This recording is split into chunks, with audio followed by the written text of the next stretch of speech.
Today I'm going to show you how to make these cute sailor bows out of knit fabric. I use almost exclusively cotton lycra or cotton spandex to sew with. So I have a lot of leftover scraps and I wanted to be able to make a cute hair bow that I could sell at the market and also use for my daughter from the scraps that I have. Almost all the tutorials that I have seen online use woven fabric, but I've found that if you have a fairly stable knit like cotton lycra, then it does make a really nice bow and you can match all your outfits with it. So these are the things that I use to make my bow. First of all, I've got my fabric cut out in an 18 by 5 length. Now, if you want longer tails here, you would want to make your length longer. You could go 20 or 22 inches long to get longer tails. And if you want it thicker this way, you would make it bigger than 5 inches. Maybe you would go 6 or 7 inches. For me, I think the 18 by 5 is just the perfect size bow for my daughter who's 4 and also for a lot of small or younger children. One of the great things I found to secure my bow with are these little elastic ties. They're just real tiny, clear elastic ties that I found on Amazon. You can get a whole bin of them, 2,500 for less than $10. So those are really great and helpful to secure your bow, and I'll show you how that works when we get to that point. To turn my fabric inside out, I use a chopstick, a wooden chopstick. I think it's the perfect turner for when you have your fabric inside out and you need to turn it right side out. A chopstick works really well because it won't pierce your fabric. It's flat and smooth on the end. Of course, I have a rotary cutter, my ruler, and also really helpful for these bows is this, if you can see it, mine is clear, but it's a square. So it's got a 45-degree angle on it that I use. So let me get to work showing you how I make this. First thing I do is I take my fabric and I make a 45-degree angle with chalk on the corner here. And I don't actually go straight in the corner. I want to go just a little to the left of it on this side. So I'm going to mark 45-degree angle here. And over here, I'm also going to mark at a 45-degree angle. Now I'm going to take my regular ruler, and I love this Fisker's cutting board because it's got the 1/4 inch markings in every single square, so it makes it easy to get things lined up. And I'm going to make a 1/4 inch mark at the top, and that's going to be my sewing or seam line. And I just need to go from the chalk mark to chalk mark. Now, also really important here is to mark where you're going to leave a gap to turn your fabric right side out. What I like to do is mark over from my corner, my intersection right here. I'm going to go over 1 1/4 inches. I'm going to make a mark. And then from there, I'm going to go over 2 inches and I'm going to make a mark. So I'm going to have a 2-inch gap right here that I can use, that I'm not going to sew over, and I can use that to turn my fabric right side out. So I'm going to take this over to the machine and get sewing. Okay, and I didn't mention this, but I do have right sides together because we're going to turn this fabric right side out after we sew it to hide our seams. You can use some little clips to keep it together. Now, I've just got a regular straight stitch on the machine, and I'm going to sew along my chalk lines. Again, as I mentioned, I'm not going to start right in the very corner. I'm going to go just a little to the, as I'm sewing here, to the left side of the corner. That way we don't have a little hole that shows up in our finished product. Okay. And I can see that's a little bit not far enough over to the left. So I'm going to move it a little bit further to the left. There we go. Make sure to back stitch or lock stitch, whatever you prefer.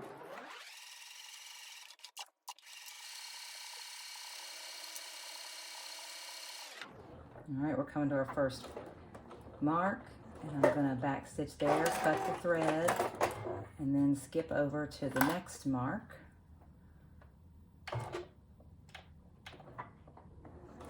Back stitch, All right, now we are all sewn up, and we've got a little hole right here so that we can turn our fabric right side out. Okay, the next thing I'm going to do is I'm going to trim these large corners off the side. I'm going to get about 1/8 of an inch or so from my seam line and trim.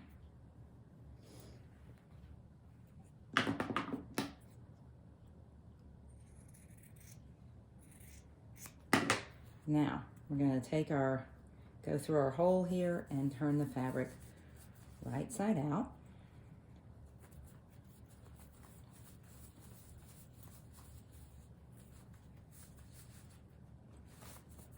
Now here's where the chopstick comes in handy. Take your chopstick, stick it through the hole. Go and poke that corner out. And remember, the chopstick does not have a sharp edge on it.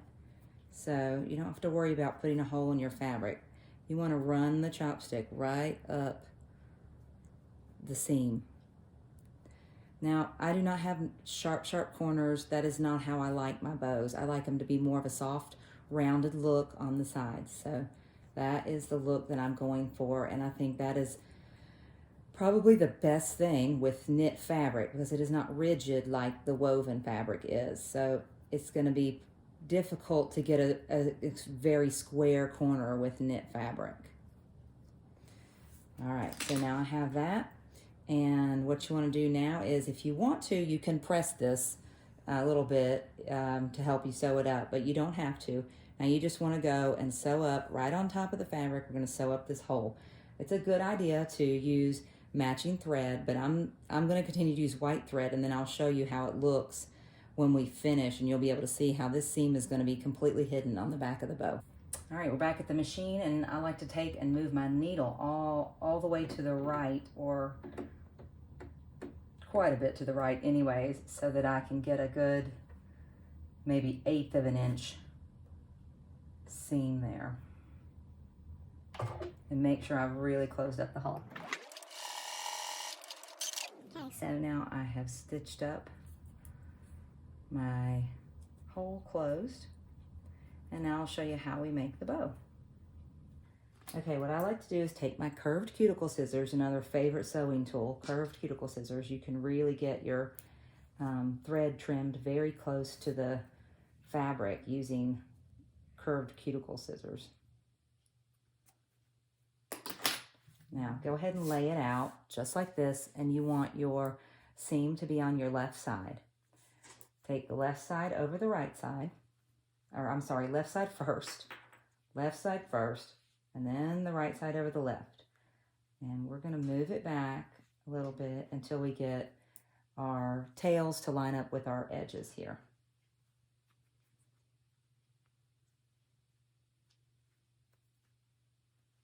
Okay, that looks pretty good to me. As you can see, our seam is going to get hidden right here in the back of the bow. I'm going to take one of these elastics. This is my favorite way to secure the bow. I don't want to use glue. I don't want to get a needle and thread and hand sew it. I do not like to hand sew at all. Plus, once you've hand sewed it or glued it, you cannot go back and fix it. It's stuck. So with this method, if it's not quite right or not quite in the center, you can go back and fix it. So flip your bow over, and then you want to just start folding like an accordion. I usually do 3 folds.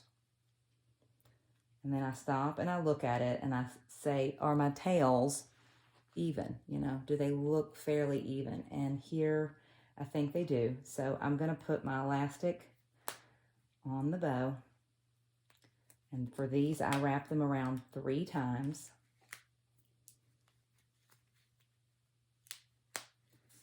Now, that actually turned out really good the first time, but if it didn't, you could take this elastic and you could move it left or right to reposition it so that it's in the very center of the bow. And you could take it all the way off if you got it wrong or you got a wrinkle that you didn't like. You could take the elastic off and start again. But that looks good. And as you can see, our seam that we made is back here in the back. So you didn't have to get out glue. You didn't have to leave a hole. You don't even have to match your threads if you don't want to, because you're not going to see it. It's going to be on the back of the bow. Now, if you lift up underneath this loop, you can see the seam starts there, but no one's going to do that. Now, we just need to put our center on. So I've got a strip of fabric, and I'm cut it 4 by 2 inches just to give me a lot of room to work with. And I am going to put it wrong sides together. I'm going to fold it kind of into thirds like that. Now, I'm going to wrap it around the bow with the seam up because we're going to flip it after we sew it. So get the right side of my bow and wrap it around, kind of grab it. Okay, so you can see the seam right here in the middle. We're going to flip that after we sew it. You're going to grab it at the back, and I'm going to put a stitch right across it. And come on, and I'll show you how I do that. Okay, so now I'm going to take my needle. I'm still on a straight stitch, and I'm going to move it to the left quite a bit. If you can't move your needle, it's okay.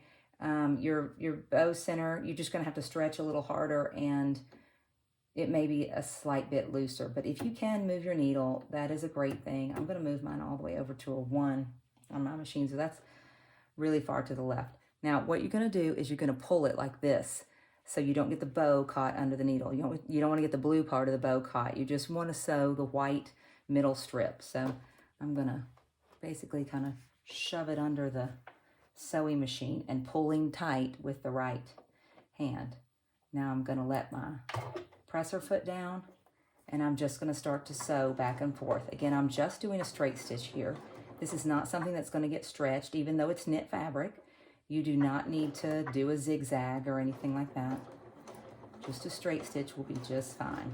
I'm going to go back and forth just a couple of times to make sure it's secure. Cut my threads.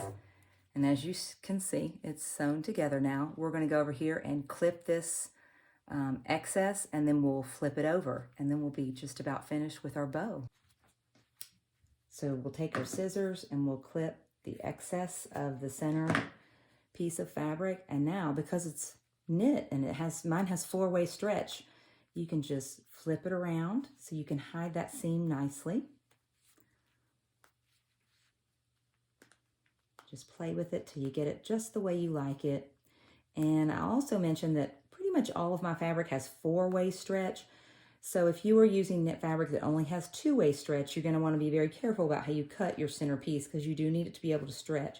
You're going to want the direction of stretch to be this way, you know, the way that you pulled your fabric. So you would want the long side to be the stretchiest, so that when you wrap it around the bow and pull it, you get that nice stretch. So that is our finished bow. Now what you can do is take an alligator clip and put it I just weave it through the back.